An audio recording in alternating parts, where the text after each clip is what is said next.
Malam teman-teman, selamat berjumpa lagi dengan saya Yudo dan teman saya Saya Roma ya, di acara PA Online bareng Alkitab. Alkitab. Ya, ini kita ada di eh, minggu terakhir ya di November ya. Kita masuk di tema terakhir yaitu Thanksgiving ya. Iya, jadi sepanjang bulan November kita mengangkat satu tema dan juga memang jadi tema dari Yayasan Lembaga Sabda, yaitu tentang bersyukur gitu ya. Dan selama 3 minggu kemarin kita sudah banyak belajar juga dari ayat-ayat yang menjelaskan tentang ucapan syukur. Ya, Filipi 4, kita akan mengulik bersama-sama dengan kedua guest kita ya. Nah, mungkin Pak Andre sama Kak Jaslyn bisa perkenalan ke kita semua secara singkat, supaya teman-teman di rumah juga bisa tahu nih siapa guestnya malam hari ini. Silakan dari Jaslyn dulu mungkin.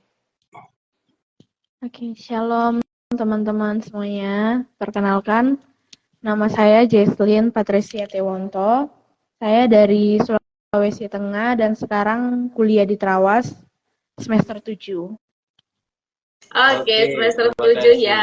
Oke, salam kenal Jaslyn. Dari Pak Andre, silakan Pak. Oke, ya. Shalom, selamat malam teman-teman. Saya Andre Priyono. Saya tinggal di Sukolilo, Surabaya. Anggota GKI Pregolan Bunder dan aktif melayani di Komisi Pekabaran Injil.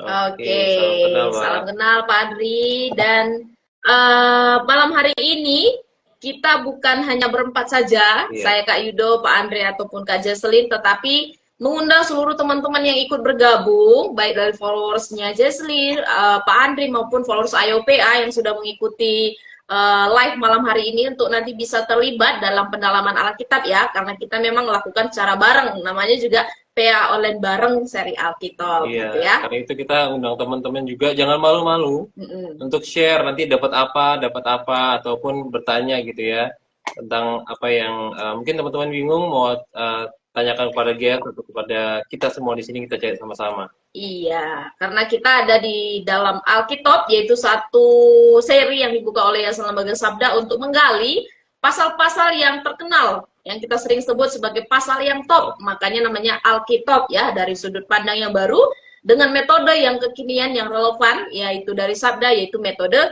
SABDA. Yaitu simak, analisa, belajar, doa, diskusi, dan aplikasi. Jadi kita nggak hanya langsung ya dari baca langsung ke penafsiran, tapi kita pengen supaya dari langkah-langkah ini kita bisa belajar dari firman Tuhan tuh benar-benar nangkap isinya. Oke, nah jadi sekali lagi kita akan menggali dari Filipi 4 ayat 4-9 tentang ucapan syukur dan kenapa ini jadi satu tantangan. Kenapa lebih mudah untuk banyak orang Kristen berkeluh kesah daripada bersyukur, dan itulah alasan kita akan pelajari hari ini agar hidup kita senantiasa melekat dengan rasa bersyukur kepada Tuhan.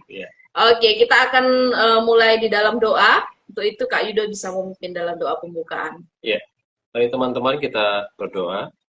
Bapa surga, kami mengucap syukur Tuhan untuk malam hari ini kami boleh mengadakan kembali Alkitab, dan juga sudah ada teman-teman kami, Andre dan juga Kak Jaslyn, bersama juga dengan teman-teman kami yang lain yang mengikuti acara kami malam hari ini. Kiranya Tuhan Engkau memberkati kami semua dalam waktu ini. Dan kami juga berdoa Tuhan untuk setiap device, setiap jaringan yang kami pakai, listrik juga, dan cuaca. Kami mohon supaya Tuhan menolong supaya memberikan terbaik, supaya kami sama-sama bisa menggali dari Filipi pasal 4 dan juga belajar Tuhan tentang bagaimana cara bersyukur dan juga mensyukuri segala apa yang Tuhan beri bagi kami. Terima kasih Tuhan Yesus, kami berdoa kiranya Tuhan juga hadir di tengah-tengah kami juga dalam persekutuan kami malam hari ini. Terima kasih Tuhan Yesus, kami berdoa. Amin.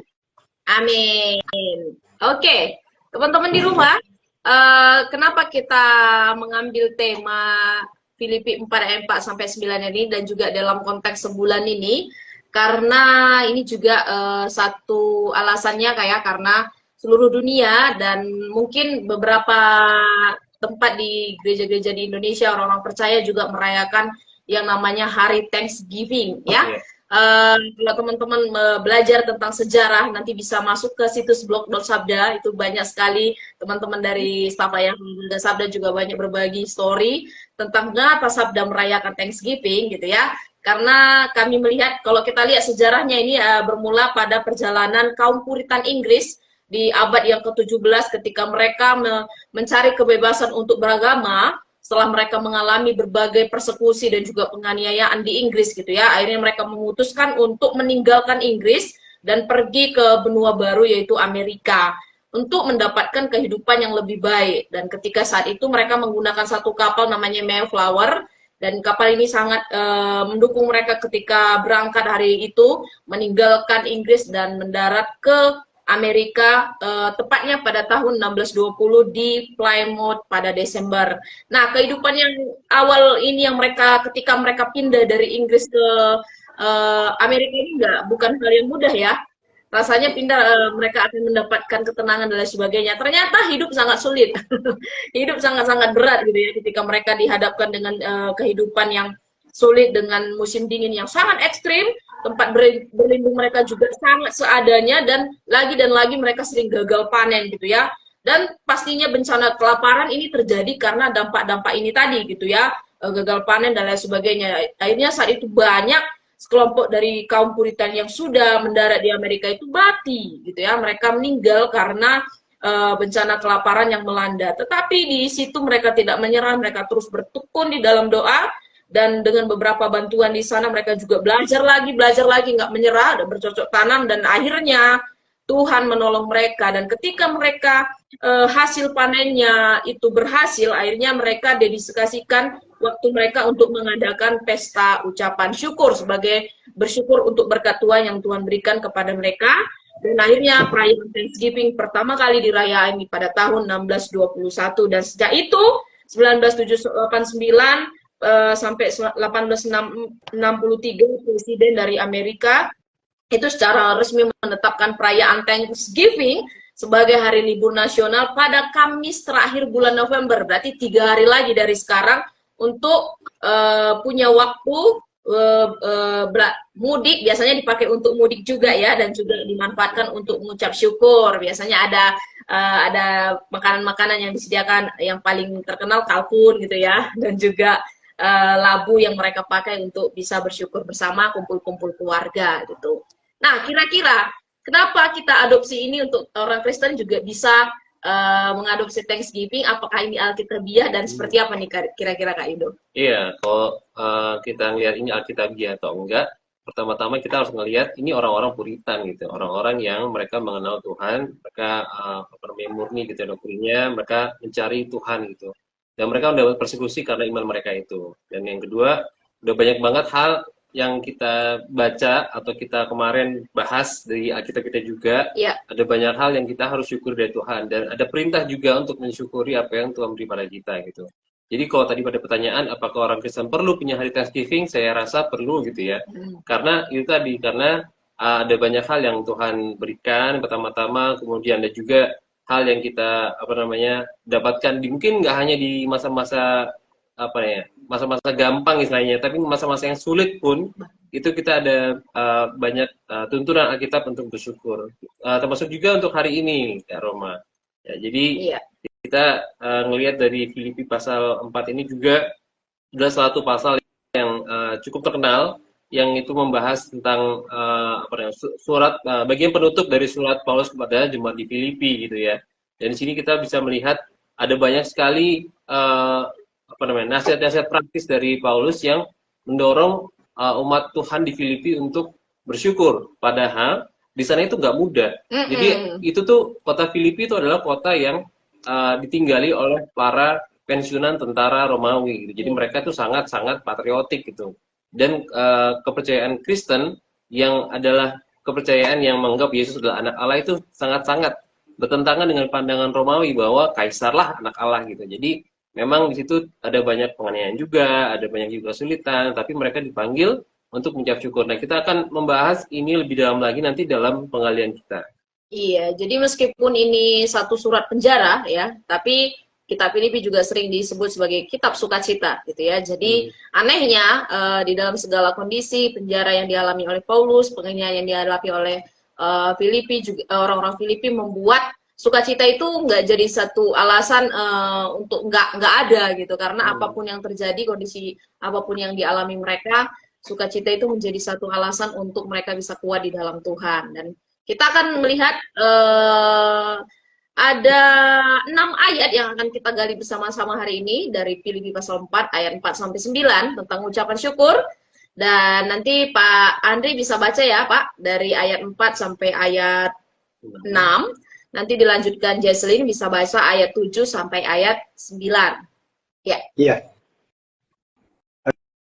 Oke, teman-teman mari kita baca Filipi 4 ayat 4 sampai 9. Bersukacitalah senantiasa dalam Tuhan. Sekali lagi kukatakan, bersukacitalah. Hendaklah kebaikan hatimu diketahui semua orang. Tuhan sudah dekat. Janganlah hendaknya kamu khawatir tentang apapun juga, tetapi nyatakanlah dalam segala hal keinginanmu kepada Allah dalam doa dan permohonan dengan ucapan syukur. Ya. Silakan Jesslyn. Ayat yang ke-7 Ayat sampai 7. Damai sejahtera Allah yang melampaui segala akal akan memelihara hati dan pikiranmu dalam Kristus Yesus. Jadi akhirnya saudara-saudara, semua yang benar, semua yang mulia, semua yang adil, semua yang suci, semua yang manis, semua yang sedap didengar, semua yang disebut kebajikan dan patut dipuji, pikirkanlah semuanya itu. Dan apa yang telah kamu pelajari, dan apa yang telah kamu dengar, dan apa yang telah kamu lihat padaku, lakukanlah itu. Maka Allah sumber damai sejahtera akan menyertai kamu. Amin. Oke. Ya, kita sudah baca 6 ayat ya dari Filipi pasal 4 ini. Kita akan lihat dulu. Nah, sekarang kita akan mulai menggali, mengulik satu persatu dari langkah simak dulu ya, yaitu membaca secara teliti dari ayat per ayat. Nah, ini dimulai dari Jesslyn dulu ya. Nah, dari ayat 4 ya, perintah bersukacitalah itu diulang 2 kali oleh Paulus di dalam ayat 4 ini. Mengapa? Ya, silakan Jesslyn. Nah, jadi di sini yang saya dapatkan itu, mengapa dalam perintah bersukacita ini diulang 2 kali, karena Paulus itu mau memberikan penekanan kepada jemaat Filipi betapa pentingnya sukacita itu. Karena sukacita yang dialami, yang dimaksudkan dalam bagian ini bukanlah satu sukacita yang suatu perasaan emosi, akan tetapi suatu iman yang harus ditunjukkan yang berasal dari Tuhan. Dan ini juga berhubungan dengan Tuhan. Makanya dalam bagian ini juga menjadi relevan pada saat itu, karena Paulus sedang berada di penjara. Jadi Paulus menasehatkan, menekankan kepada jemaat Filipi agar terus bersukacita dalam keadaan apapun, meskipun dalam keadaan penderitaan. Seperti itu. Oke, jadi biasanya kalau ketika membaca satu ayat dan ayat itu diulang kata yang sama beberapa kali, itu penulis bukan salah tulis gitu ya. Tapi tadi seperti yang dibilang Jesslyn ya, ada satu penekanan yang ditekankan oleh Paulus di sana, sehingga dikatakan bersukacitalah ya. Jadi kalau dilihat tadi dari ayat-ayat sebelumnya, memang ini jadi satu kesaksian begitu, bagaimana orang Filipi dengan bersukacita ini menekan seluruh kepahitan-kepahitan yang mungkin mereka alami, dan ini menjadi satu kekuatan di tengah penderitaan yang mereka alami. Oke. Kenapa nih kebaikan hati jemaat Filipi harus diketahui oleh semua orang kalau dilihat dari ayat 5? Ya, Pak Andri. Ya, kalau yang saya dapatkan, jadi karena Tuhan sudah dekat, maksudnya Tuhan sudah mau datang gitu ya, pengharapan kita akan Maranatha itu, jadi lebih bagus kan kalau lebih banyak yang mendengar tentang pekabaran Injil, dan juga karena karya Roh Kudus bisa menerima Yesus sebagai Tuhan dan Juru Selamat lewat kebaikan hati jemaat di Filipi. Karena di ayat di atasnya itu memang itu kan nasihat terakhir gitu ya judulnya, perikopnya. Itu ada Paulus ada menyinggung sedikit tentang pekabaran Injil, pemberitaan Injil. Terus nama-nama mereka ada dalam kitab kehidupan. Jadi itu sih, karena Tuhan Yesus sudah segera mau datang, jadi lebih bagus kalau kebaikan hatinya diketahui banyak orang, dan lebih banyak orang yang mau datang pada Tuhan Yesus. Betul. Saksian itu setuju banget ya.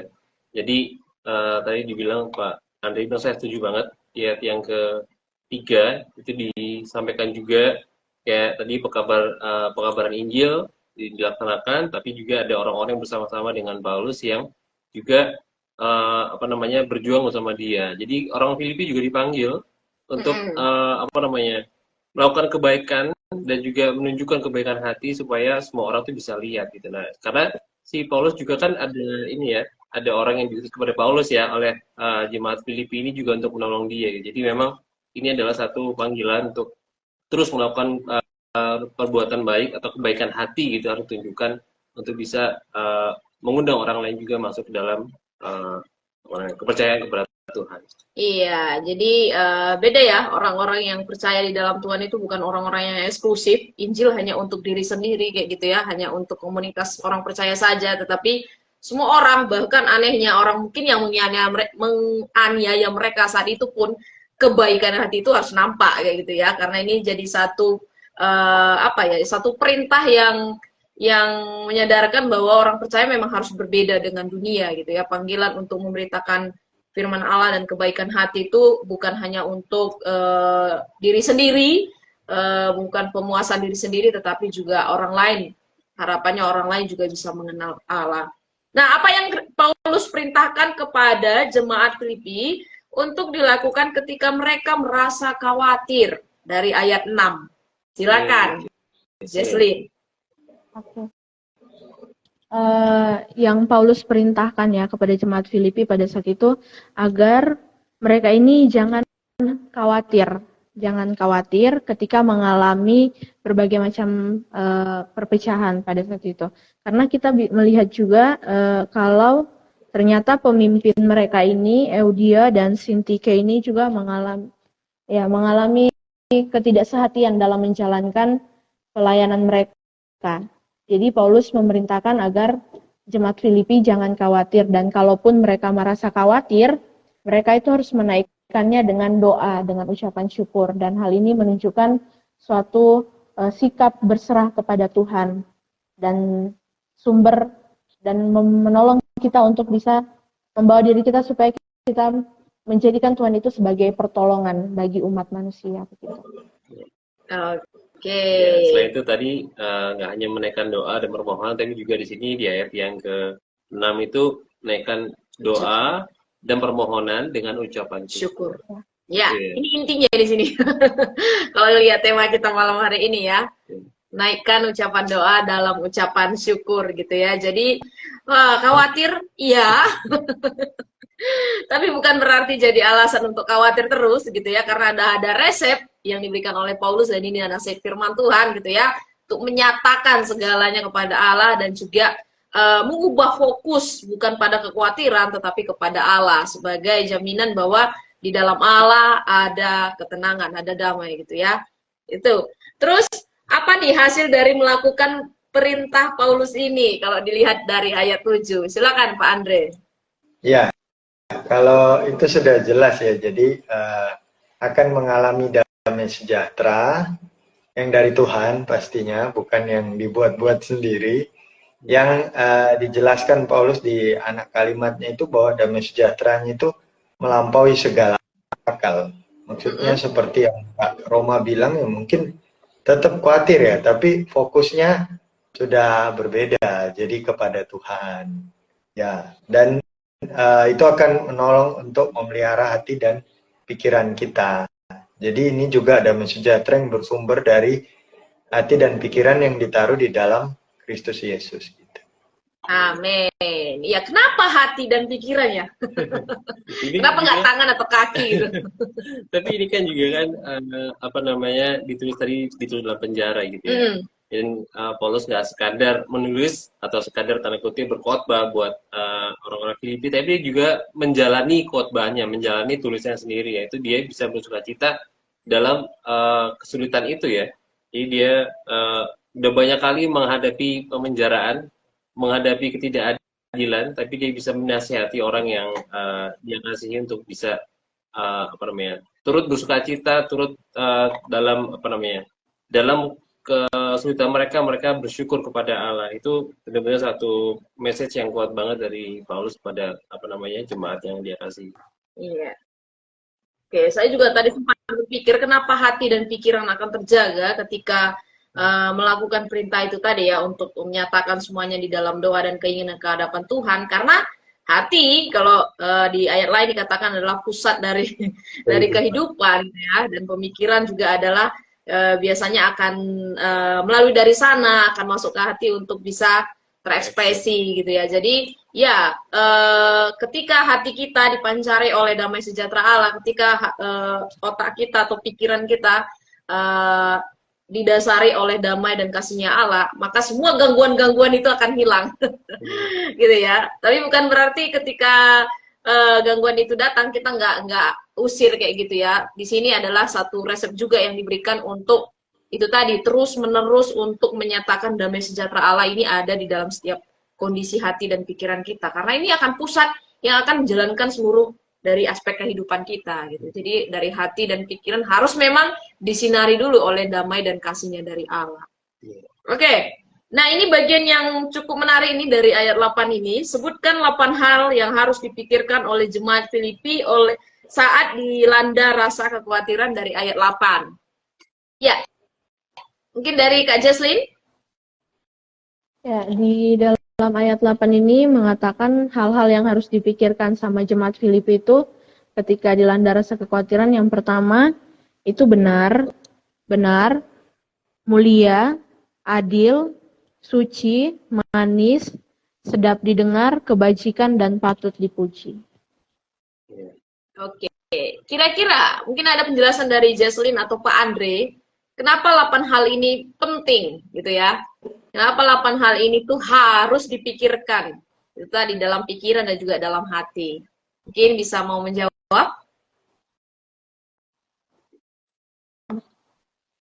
Ya, kalau dari yang saya dapatkan sih, memang kan tadi seperti yang Kak Roma bilang kan, hati kan pusat dari kehidupan kan ya, dan pikiran itu area yang juga mempengaruhi ke hati. Nah, berbeda dengan pemahaman orang-orang di zaman waktu Paulus menulis itu, jadi pikiran itu diarahkannya ke hal-hal yang disebutkan Paulus ini. Jadi bukan yang kayak sekarang lagi berkembang juga sih, kayak saya bisa mengendalikan pikiran, saya bisa menguasai pikiran. Tapi ini Paulus bilangnya ya semua yang benar, mulia, adil, suci, manis, sedap didengar, disebut kebajikan dan patut dipuji.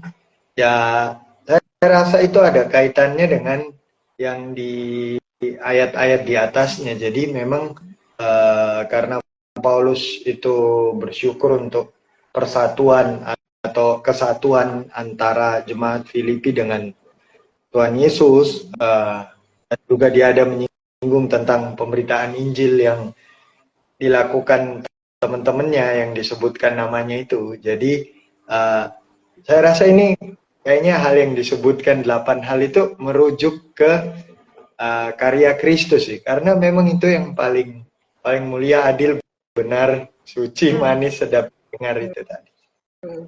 Karya Kristus yang harus juga dilakukan oleh jemaat Filipi saat itu ya. Iya. Nah, 8 hal ini gampang nggak untuk dilakukan kira-kira? Mungkin ada pendapat dari Jesslyn atau Pak Andre? Yang benar, mulia, adil, suci, manis. Ini 8 hal ini satu paket ini. Kalau Oke. dari saya tentang 8 hal ini nggak mudah ya melakukannya, apalagi kita masih punya kedagingan begitu. Kadang masih banyak hal-hal yang menggoda, tapi bagaimana dari diri kita sendiri, komitmen dari diri kita sendiri untuk bisa melakukannya begitu, supaya Roh Kudus bisa terus menolong kita agar kita bisa melakukan 8 hal ini seperti itu. Iya, ini juga ada yang setuju sama Kak Jesslyn. Evi Broto bilang 8 hal ini penting, tapi yang paling sulit juga dilakukan ketika dalam kondisi sulit. Iya, betul sekali gitu. Tapi kalau kita tadi Kak Jesslyn bilang itu ditolong oleh Roh Kudus, ya itu benar juga gitu. Kadang-kadang kan kalau di Mazmur kita baca gitu kan, mengapa kamu susah hai jiwaku gitu, mengapa kamu gelisah gitu, pujilah Tuhan hai jiwaku. Jadi kita dikasih dikasih contoh juga dari Alkitab bahwa pikiran kita, hati kita itu bisa kita perintahkan gitu untuk memuji Tuhan atau memikirkan hal-hal yang baik gitu. Jadi ya itu sih Aku juga setuju sama Kak Jesslyn. Apalagi dalam keadaan sulit ya. Dalam keadaan sulit tuh selalu mikirin semua yang benar, semua yang mulia gitu. Kalau bukan Boro-boro. Tuhan itu benar-benar Iya. itu kedagingan kita yang berkuasa, bukan yang benar, tapi apa yang jahat, Iya. apa yang apa namanya bejat dan sebagainya itu bertentangan sekali dengan kedagingan kita. Oke, nah kita coba lanjut dulu ya. Mengapa jemaat Filipi harus melakukan apa yang telah mereka pelajari, yang telah mereka terima, yang telah mereka dengar dan lihat dari Paulus? Kalau dilihat dari ayat 9. Silakan, Pak Andre ya. Pak Andre. Ya, supaya Allah sumber damai sejahtera itu menyertai jemaat Filipi. Jadi Oke. mereka melakukan itu, mereka dapetin damai, dan damai itu akan menolong mereka untuk melakukan yang di ayat 4 itu, jadi bersukacita. Sukacita yang bersumber dari damai sejahtera Tuhan yang menyertai dan memampukan untuk juga memikirkan hal-hal yang tadi itu. Karena memang pastinya nggak mudah ya kalau bukan karena anugerah Tuhan, lagi ngalami kesulitan, terus bisa mikirin yang baik-baik gitu. Iya. Setuju ya.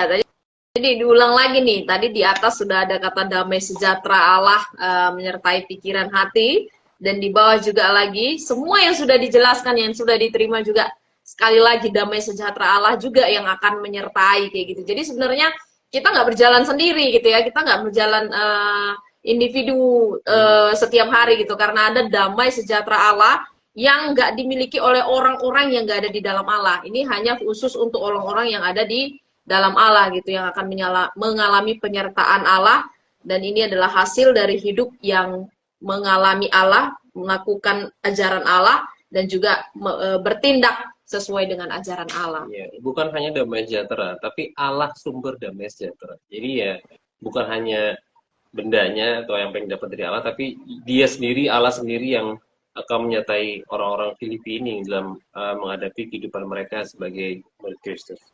Amin. Oke, kita akan coba lihat berikutnya ya teman-teman ya. Kita sudah simak ayat per ayat, sekarang lebih dalam lagi gitu ya. Kita akan interpretasikan, kita analisa teliti lebih dalam dari beberapa bagian di parikop ini. Nah, apa artinya bersukacitalah dalam Tuhan? Adakah sukacita yang tidak dalam Tuhan? Kita coba teliti bagian ini. Mungkin dari Jesslyn sekarang, dan teman-teman di rumah, bukan cuma Bu Evi ya, tapi yang lain juga bisa banget nih, karena saya lihat udah cukup banyak yang bergabung, ada Bu Yati, Kak Emen, Brigilian, dan lain sebagainya. Bisa banget langsung ketik di kolom komentar, bagikan apa teman-teman dapat, atau mungkin apa yang sedang kita gali malam ini. Iya. Oke, silakan Jesslyn. Oke, jadi di sini apakah artinya bersukacita dalam Tuhan?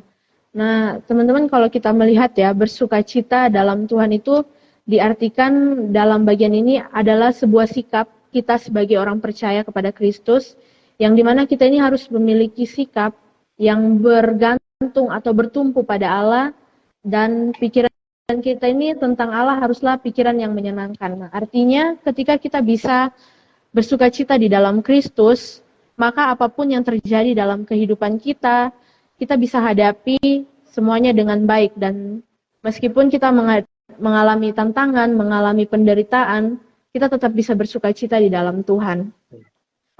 Karena kita melihat juga ya, pada saat itu jemaat Filipi ini mengalami perpecahan, dan Paulus juga sedang berada di penjara. Tetapi Paulus pada saat itu menasehatkan kepada jemaat Filipi agar mereka ini bisa terus bersukacita di dalam Kristus.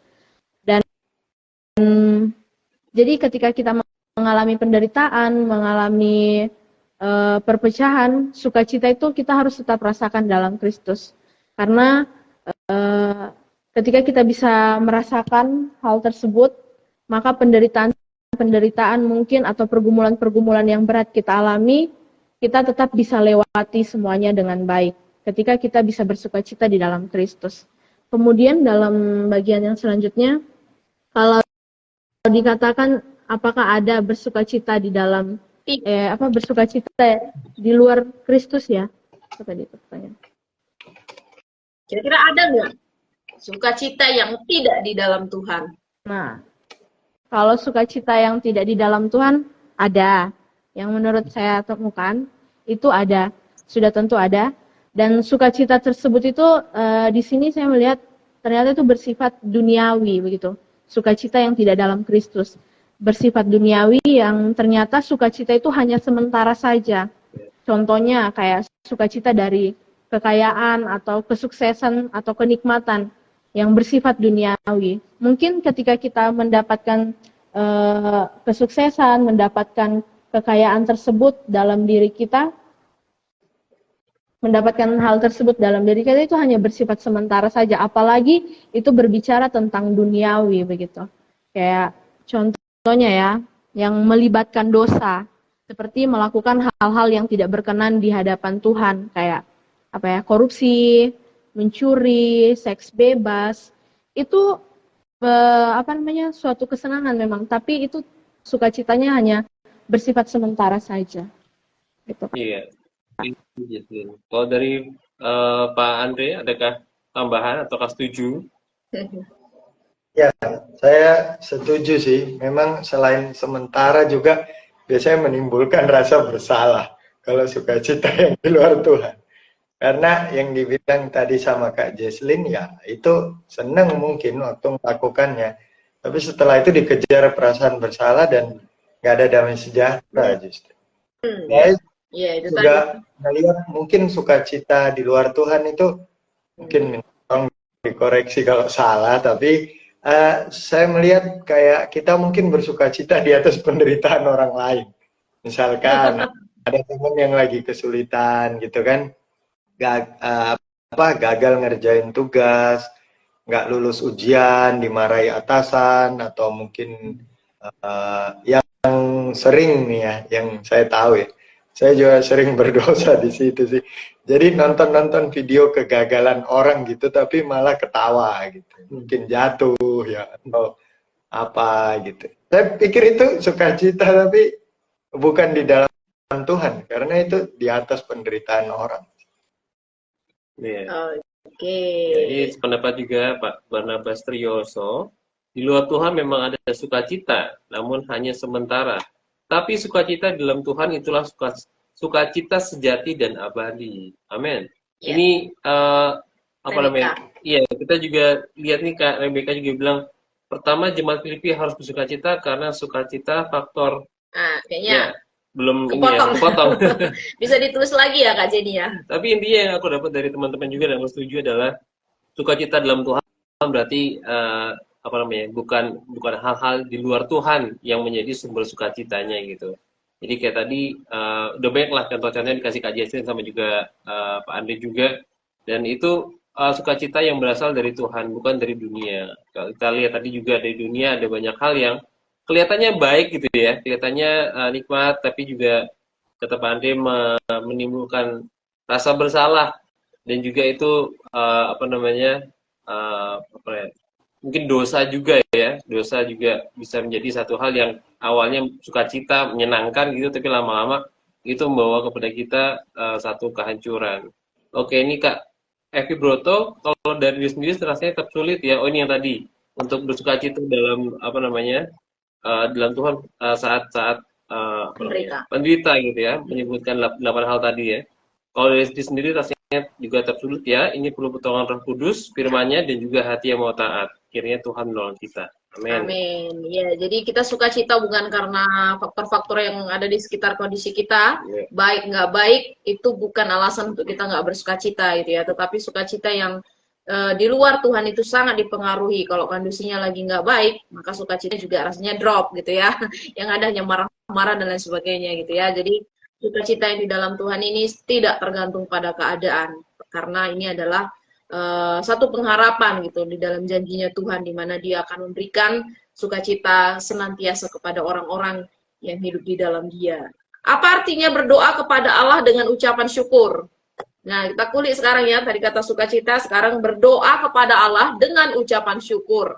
Silakan dari Pak Andre, nanti kalau ada tambahan bisa ditambahkan juga dari Kak Jesslyn. Iya. Kalau yang saya lihat dari pembacaan firman Tuhan ini, jadi berdoa kepada Tuhan dengan ucapan syukur itu artinya kita nggak hanya bawa petisi atau permohonan seperti daftar yang harus Tuhan ACC gitu, Tuhan aku mau ini mau itu, tapi kita juga bersyukur untuk apa yang Tuhan sudah lakukan gitu. Dan termasuk juga apa yang Dia tidak lakukan atau jauhkan dari kita tanpa kita sadari ternyata itu bentuk pemeliharaan Tuhan untuk kita. Jadi ada bagian artikel yang saya pernah baca, kita mungkin sadar ya hal-hal yang Tuhan kasih yang baik dalam hidup kita, misalnya kesehatan, kekuatan, ya keluarga yang baik dan lancar gitu. Tapi sebenarnya Tuhan itu bikin jauh lebih banyak daripada itu. Yang terutama yang dijauhkan dari kita. Kalau yang kita dapat itu kan gampang disadari. Tapi kalau yang kita nggak dapat, maksudnya kita nggak tahu kalau itu dijauhkan dari kita, itu yang sering malah luput juga untuk disyukuri ya. Contohnya yang dari artikel itu sih, misalkan kayak virus aja lah ya, karena kan kita baru habis pandemi kan beberapa waktu yang lalu. Mungkin kita pikir, oh kita sempat kena ya, tapi kita nggak sampai meninggal gitu ya, misalkan ya. Mudah-mudahan nggak terlalu kasar. Ya kita kena COVID tapi kita nggak mati. Ya, itu bagian dari yang Tuhan jauhkan juga gitu. Atau yang kita nggak sadari, mungkin kita nggak cuci tangan tapi juga tetap sehat-sehat aja padahal makan gorengan pakai tangan gitu. Jadi ada hal-hal yang Tuhan lindungi juga sih dengan mekanisme yang Dia sudah taruh di badannya kita, yang itu sebenarnya bentuk pemeliharaannya. Jadi ada terlalu banyak alasan untuk bersyukur sebenarnya dalam doa kepada Tuhan. Oke. Nah, ada tambahan nggak dari Jesslyn? Saya juga setuju sama Kak Andre, yang dimana ketika kita menaikkan doa itu bukan hanya kita menyampaikan keluh kesah kita, menyampaikan pergumulan kita, tetapi bagaimana ketika kita menyampaikan doa kita kepada Tuhan, kita itu bisa memadukan ucapan syukur kita. Artinya yang bukan hanya keluh kesah, bukan hanya pergumulan, bukan hanya hal-hal yang tentang diri kita sepenuhnya begitu, tetapi bagaimana kita bisa menyampaikan permohonan kita, menyampaikan permintaan kita itu dengan ucapan syukur, berterima kasih sama Tuhan begitu atas setiap hal-hal yang sudah Tuhan berikan dalam kehidupan kita. Karena terkadang kan ketika kita berdoa kita hanya kayak minta ini, minta itu, Tuhan mau ini, Tuhan mau itu. Tetapi kadang lupa untuk kayak mengucap syukur, padahal sebenarnya Tuhan itu udah kasih semua dalam kehidupan kita. Ya seperti itu sih Kak. Ya, ini kita berdua ucap syukur itu adalah satu bagian dari doa gitu. Kita nggak hanya minta-minta doang, tapi juga ucap syukur apa yang Tuhan beri pada kita. Ini aku bacain ada satu metode namanya metode doa ACTS ya, ACTS.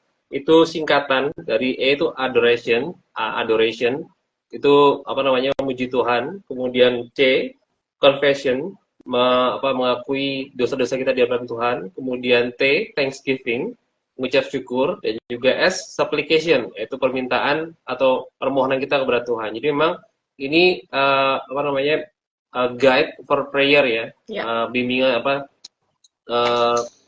guidelines lah buat berdoa supaya doanya nggak ngawur, berdoanya juga alkitabiah, dan memang itu banyak banget ditunjukin dalam Alkitab juga, dan saat ini juga kita juga ngelihat ini dalam Filipi pasal 4 ini juga. Jadi memang kita dalam berdoa itu juga harus belajar, bukan hanya minta ya, tapi kita mengakui siapa Tuhan gitu ya.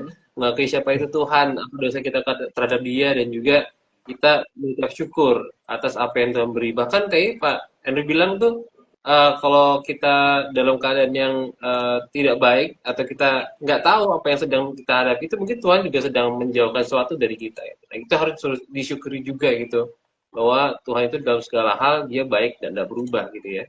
Iya, oke. Jadi ada satu panduan lagi ya untuk kita bisa berdoa di dalam ucapan syukur ya, karena terbiasa kalau dalam keadaan sulit gitu ya, hanya daftar list tadi yang diberikan kepada Tuhan, lupa untuk menyatakan syukur gitu ya. Tetapi kita diingatkan sekali lagi untuk terus dalam keadaan baik yang kadang kita nggak inginkan pun itu mungkin Allah lakukan untuk bisa memproses kita gitu ya. Jadi ya syukurlah karena Tuhan terus menegur kita gitu. Oke, ada satu pertanyaan sebenarnya, tapi nanti ini terjawab di bagian berikutnya ya teman-teman. Nanti saya akan bacakan. Kita masuk di bagian belajar. Apakah teman-teman setuju jika disimpulkan bahwa teks Alkitab yang kita pelajari malam ini mengajarkan tentang kekhawatiran dan bagaimana mengatasinya? Ya, jelaskan. Ya, mungkin dari Jaslyn. Oke, kalau dari saya, ya saya setuju tentang pembahasan malam ini mengajarkan juga tentang kekhawatiran, karena ketika kita melihat jemaat Filipi yang mengalami penderitaan, karena di satu sisi mereka mengalami berada dalam penjajahan Romawi, dan juga kondisi jemaat di mana para pemimpinnya itu mengalami ketidaksehatian yang dalam menjalankan tugas mereka. Hal ini tentunya itu menimbulkan kekhawatiran di dalam hati jemaat. Kemudian cara mengatasinya ya, bagaimana cara mengatasinya? Di sini ya cara mengatasinya itu yang pertama itu bisa mengucap syukur, karena dengan mengucap syukur kita itu bisa lebih melihat kelebihan dan hal-hal yang Tuhan beri dengan positif. Terus yang kedua ya itu berdoa. Artinya segala pengharapan dan keinginan kita bisa kita serahkan kepada Tuhan yang menjadi sumber kehidupan, dan hidup kita bisa terhubung dengan Tuhan. Dan yang ketiga itu bagaimana ketika kita manusia ini bisa mengarahkan hati dan pikiran kita itu hanya kepada Kristus saja. Ketika kita bisa meninggalkan hal-hal duniawi, keinginan-keinginan duniawi, dan kita bisa belajar untuk mengarahkan keinginan-keinginan kita kepada hal yang menyenangkan hati Tuhan. Oke, jadi ada 3 bagian yang dijelaskan oleh Jaslyn ya, terkait cara untuk mengatasi kekhawatiran dengan bersyukur, berdoa, dan juga menyerahkan keinginan-keinginan kita kepada hal yang baik ya, hal yang benar sesuai dengan firman Tuhan. Dari 3 hal ini mungkin ada yang mau ditambahkan dari Pak Andre atau cukup? Ya, saya setuju dengan Kak Jesselyn.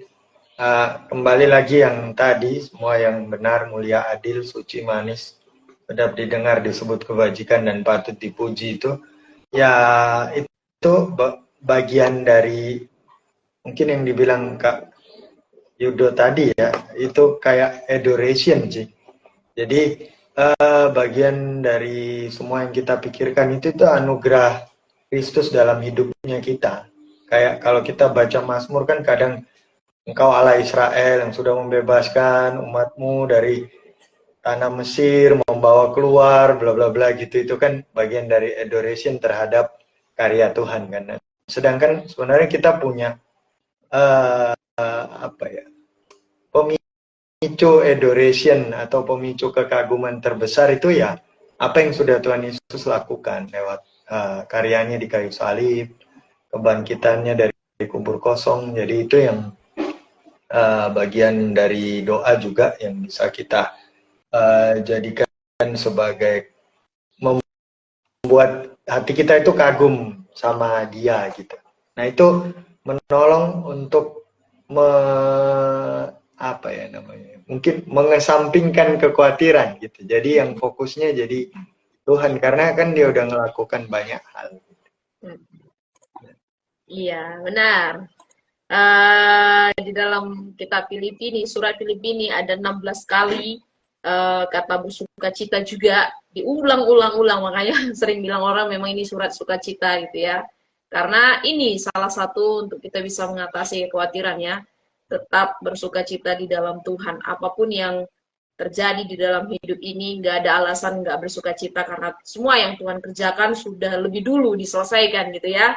Bukan kita dulu yang dipaksa, terus Tuhan kerjakan, nggak. Tuhan udah lakukan dulu semuanya gitu ya. Jadi kita hanya tinggal bersuka cita dan bersyukur dan berdoa di hadapan Tuhan, karena semua yang Tuhan lakukan itu sudah sangat baik dalam kehidupan kita. Ini juga menjawab tadi ya, Kak Evi Broto bilang, apakah sukacita berarti tidak boleh mengeluh, marah, sedih jika memang kondisinya sangat sulit.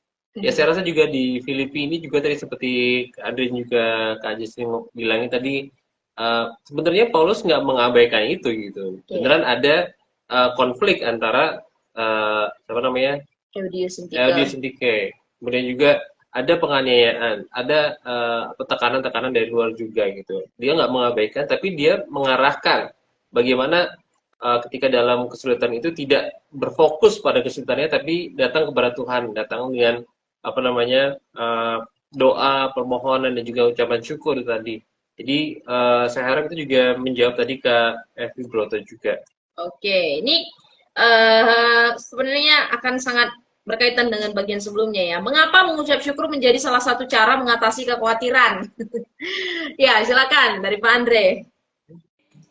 Ya, tadi juga kayak yang sudah kita bahas, jadi dengan bersyukur itu hati kita itu adoration lagi ya. Saya senang dengan yang dibilang kayu doh. Ya, dengan bersyukur kita justru mengarahkan hati kita ke Bapa yang berdaulat, Dia yang berkuasa, pegang kendali untuk hidup kita gitu. Dia juga sudah kasih Yesus gitu kan untuk menyelesaikan masalah kita yang paling besar, masalah dosa juga, takutan kita terhadap kematian ya dia juga beresin dengan bangkit dari kubur kosong itu. Ya kalau yang besar-besar dua itu udah diselesaikan, jadi yang kecil-kecil yang sebenarnya pasti lebih sepele daripada dosa, lebih sepele daripada maut, ya akan juga bisa kita jalani bersama dengan Dia. Entah itu, maksudnya entah itu apakah dalam permohonan kita itu apakah terjawab, Tuhan bilang iya, ataupun tidak, ataupun tertunda, ya enggak masalah karena kita tetap bisa bersyukur.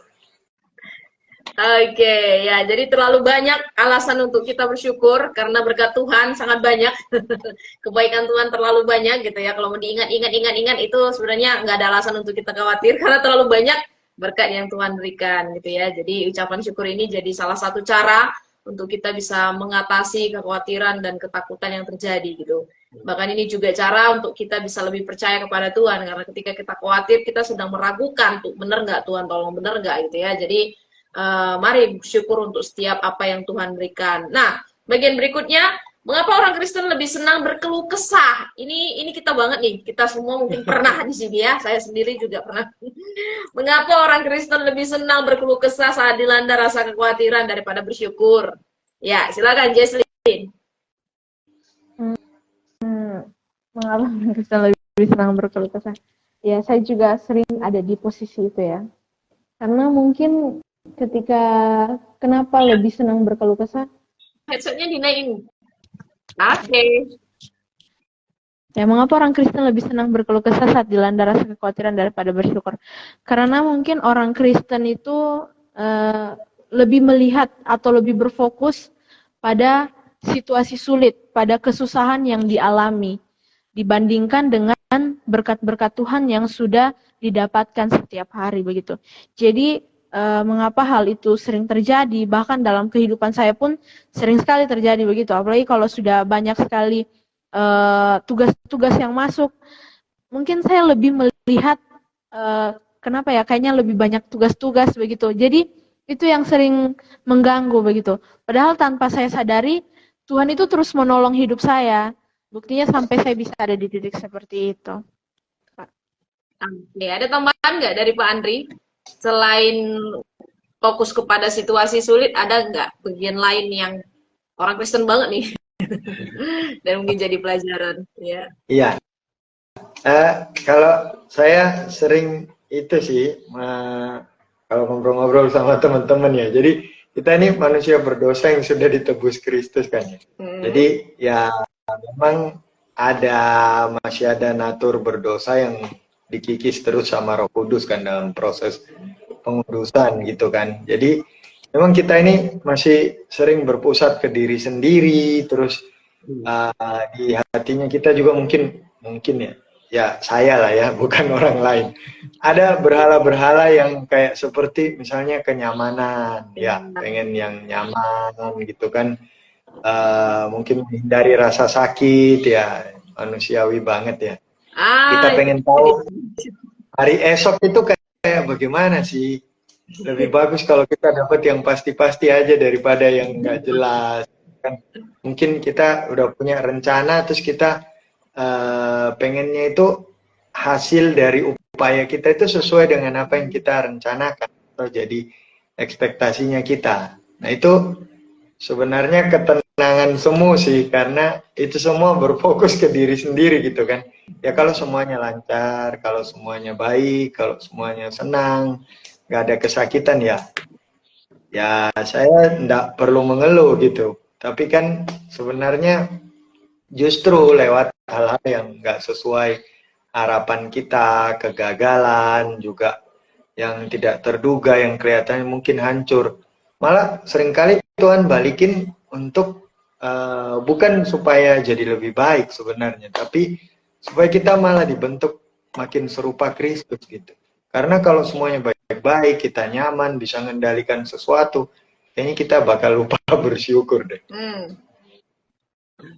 Gitu sih. Jadi ya itu kita kenapa lebih sering berkeluh kesah, karena kecenderungan hati kita yang masih ke arah diri sendiri, pengen kenyamanan dan lain-lain itu tadi.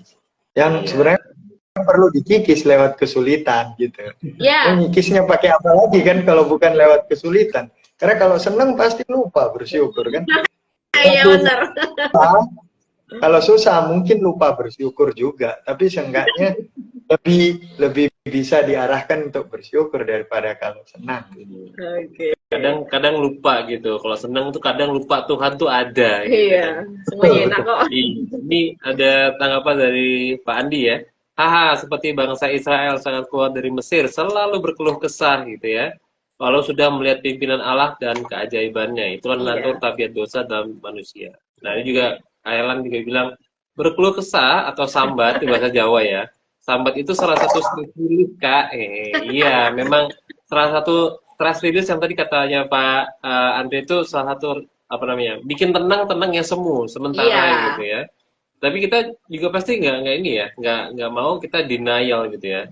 Nggak ada masalah kok, semua baik-baik aja, puji Tuhan, bla bla bla gitu. Jujur aja. Tapi kadang-kadang ini disupres gitu ya, itu nggak baik juga sih. Jadi harus mengakui bahwa kita dalam, ya kayak tadi Paulus mengakui bahwa kita dalam satu konflik, satu masalah, tapi Tuhan itu ada di situ juga. Itu juga sangat menenangkan hati kita juga ya. Bukan mengucap syukur adalah mempercayakan hidup kita kepada kuasa Tuhan, selain menjadi kekuatan untuk bisa melewati hari-hari di musim hidup kita. Oke, kita akan lanjutkan ya di bagian berikutnya. Apa nih kata Alkitab tentang bersyukur? Bagaimana kita bisa memiliki gaya hidup bersyukur setiap hari? Silakan dari Pak Andri ya sekarang berarti. Pak Andri, silakan Pak Andri. Ya, atau saya. Oh ya, oke. Ya, kalau menurut saya sih perlu latihan sih. Jadi ketaatan pastinya perlu berserah, minta pertolongan Roh Kudus, dan ya perlu latihan juga, karena di bagian yang ditulis Paulus kan ada juga pikirkanlah semua yang benar, mulia, adil, manis, dan sedap didengar, disebut kebajikan, patut dipuji itu kan. Jadi ya perlu melatih fokus kepada Tuhan. Terus ada yang saya keingat, ada salah satu tulisan ya mungkin, atau mungkin kayak quotes gitu. Jadi kalau kita itu cari alasan untuk bersyukur, pasti akan ketemu. Karena Tuhan baik kan. Sebaliknya kalau kita cari alasan untuk mengeluh, juga pasti akan ketemu. Karena pasti aja ada hal yang nggak sesuai kan, kayak yang dibilang tadi salah satu yang mengikuti live kan, jadi kayak orang Israel gitu kan, sudah dikasih mana tapi juga kurang sih, roti tok nggak ada dagingnya ya. Jadi ya mau dikasih roti sama daging kurang lagi, nggak ada bawang merah, bawang pre dan lain-lain. Jadi ya nggak ada habisnya sih kalau nyari alasan untuk mengeluh. Jadi mungkin kita perlu melatih diri untuk mengingat kalau anugerah Tuhan itu begitu hebat menopang kita, karena sesungguhnya kalau nggak ada anugerah Tuhan, sebenarnya keadaan itu bisa jadi lebih buruk sih daripada yang alami. Keadaan buruk yang kita alami itu mungkin aja jadi lebih buruk kalau nggak ada anugerah Tuhan yang menopang. Nah itu kan area yang kita nggak tahu. Itu sih, jadi ya, perlu melatih juga, berserah dan melatih. Jadi kita perlu memang melatih ya, bukan cuma sekali tok berubah jadi gitu ya. Nggak Power Rangers ya yang sekali berubah langsung jadi gitu ya, tapi proses terus dilatih, dilatih dan dilatih. Dan lain juga dikatakan ya memang harus latih lah gitu ya. Nah, apa nih kata Alkitab tentang bersyukur? Kalau ada nggak ayat-ayat bagian lain dari selain surat Filipi yang menjelaskan juga tentang bersyukur? Mungkin dari Jesslyn mau menambahkan? Kalau dari saya, apa kata Alkitab tentang bersyukur? Di sini saya lebih melihat bersyukur itu merupakan sesuatu hal yang dimana ketika dalam keadaan sulit dan penderitaan kita itu bisa melewatinya dan kita bisa melihat bahwa itu adalah rencana Tuhan begitu. Kalau dari ayat-ayat bersyukur itu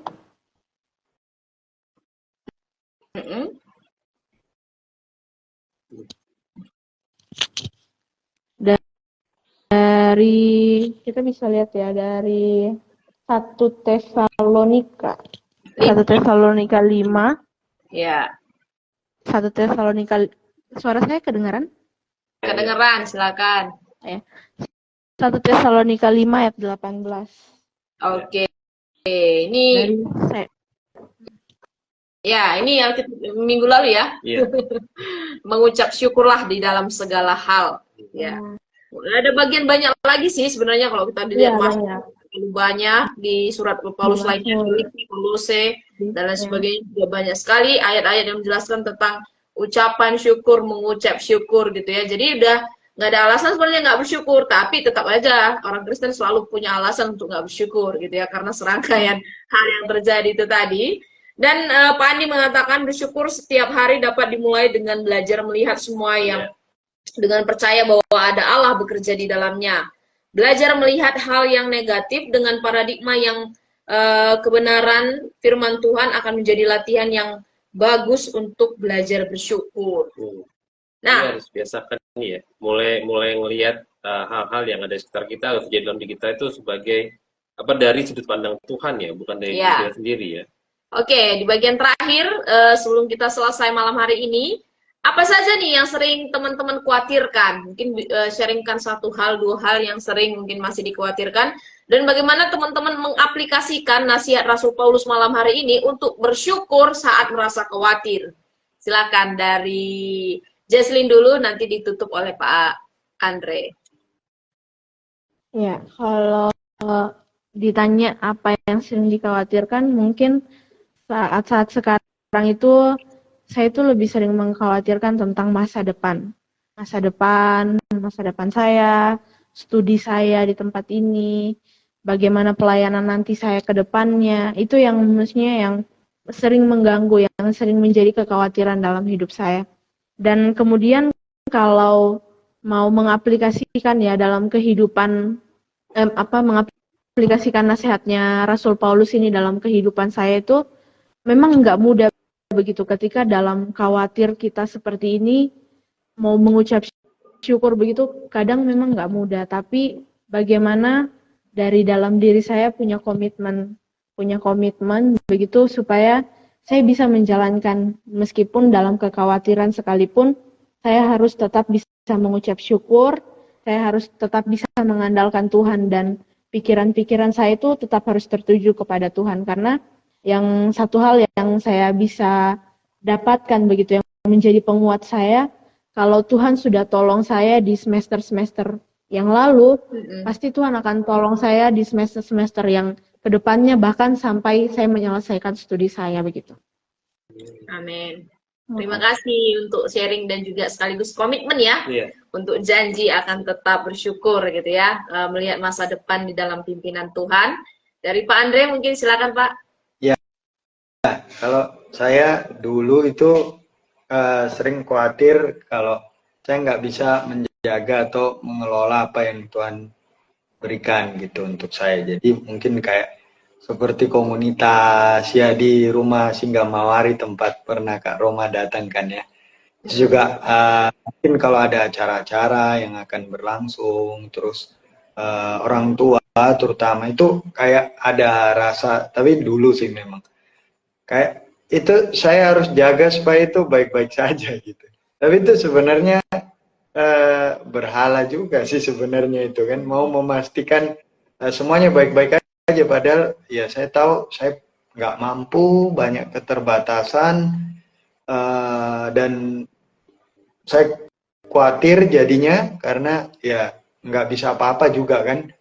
Tapi ya lewat firman Tuhan juga jadi belajar bahwa ya sebenarnya Tuhan Yesus sudah mencukupi, menjaga hal-hal yang saya khawatirkan itu kan, yang komunitas, pelayanan, orang tua gitu, itu dengan memakai banyak orang lain selain saya gitu. Jadi kayak saya itu merasa saya yang harus jagain nih, tapi Tuhan itu malah pakai orang lain buat jagain. Terutama sih yang mungkin kayak orang tua gitu ya, karena nggak di satu lokasi. Jadi ya saya malah melihat Tuhan memelihara orang tua, terus Tuhan menjaga mereka itu lewat orang lain. Justru Tuhan kayak seakan-akan ya, kayak bilang, kan aku yang punya, jadi ya aku mau jagain pakai cara aku, ndak harus lewat kamu juga bisa ya, kamu nggak usah khawatir gitu. Jadi pemeliharaan Bapak itu yang penting dan yang menentukan, bukan apa yang saya bisa lakukan. Itu sih. Oke. Terima kasih Pak Andre untuk sharingnya ya.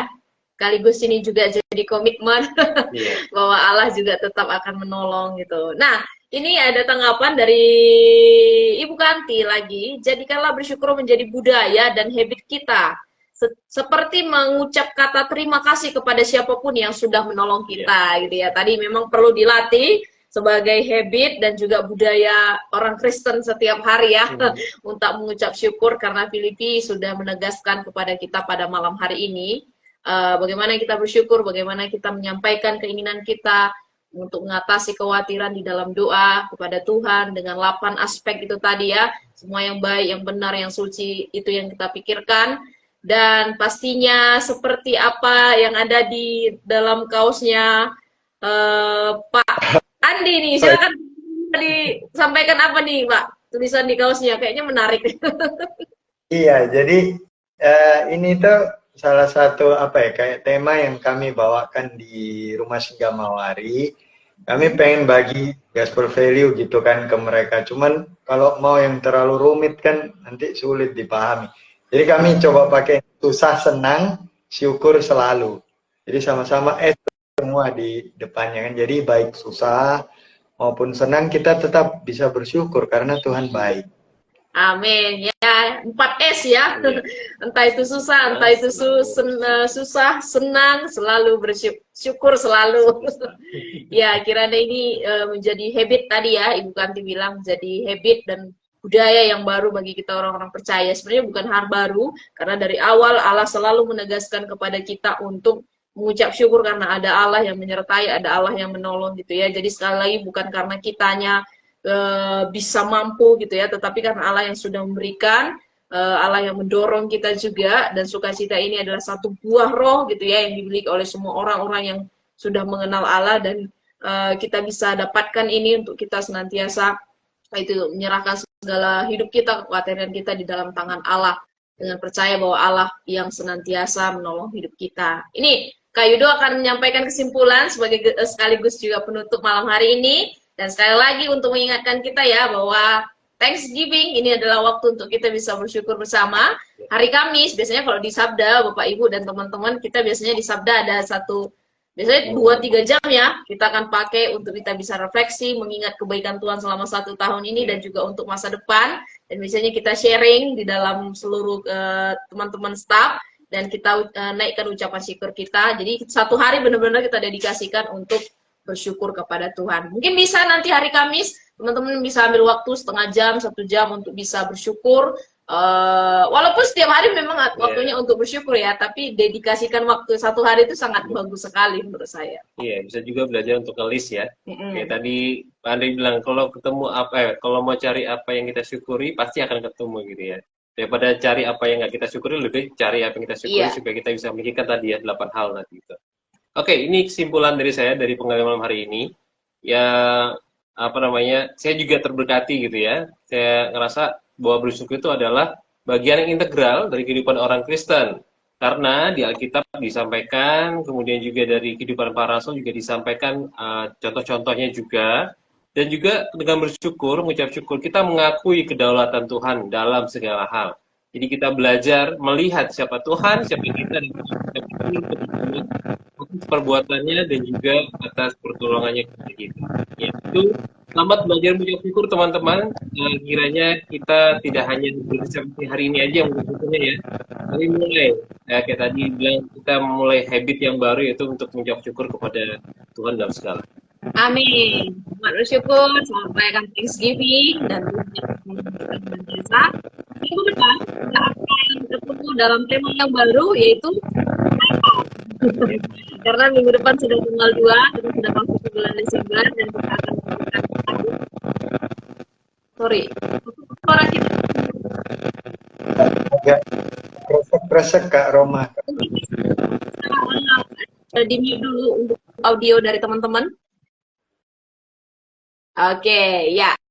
Sudah bisa ya kedengeran? Oke, kemungkinan headset ya. Sekali lagi terima kasih Pak Andre, terima kasih Jesslyn, terima kasih seluruh teman-teman, Ibu Kanti, Bu Evi, Kak Rebecca, Pak Andi yang sudah memberikan tanggapan dan juga respon, dan teman-teman di rumah yang sudah mengikuti. Sampai ketemu minggu depan, dan yang ingin menjadi guest di waktu berikutnya ya, seperti Pak Andre gitu ya, bisa banget DM kita, Kak, aku pengen dong belajar pendalaman Alkitab, bisa banget.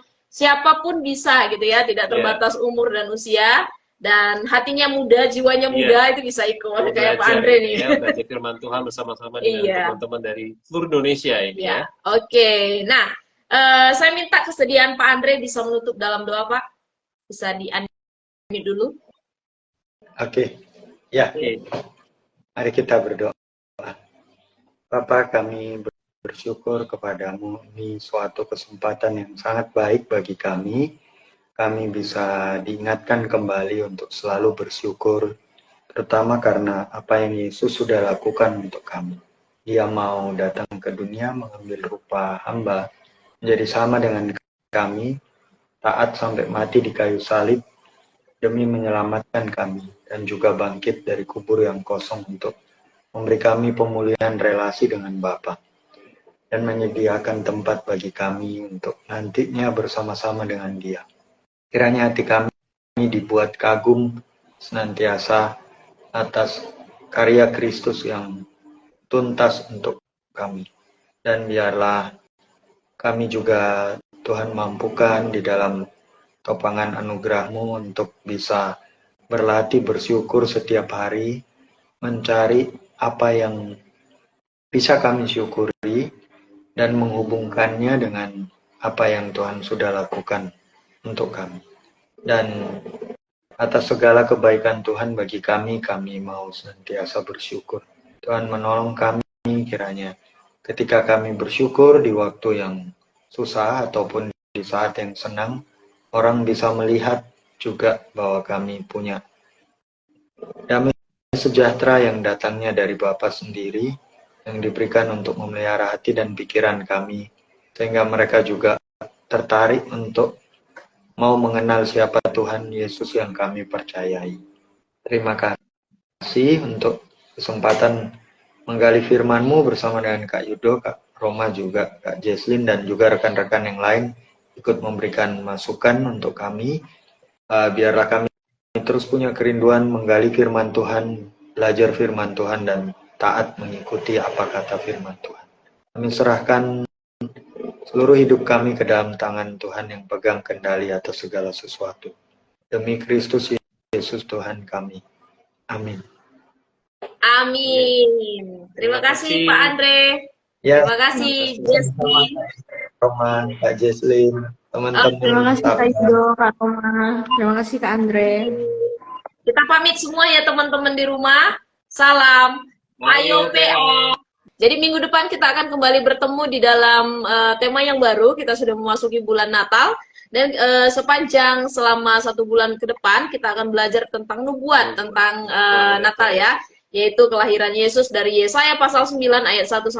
Semua pasti tahu ayat ini ya. Karena sangat familiar banget. Ini yang akan kita gali minggu depan terkait pengharapan akan kedatangan Sang Mesias yang membawa terang bagi dunia.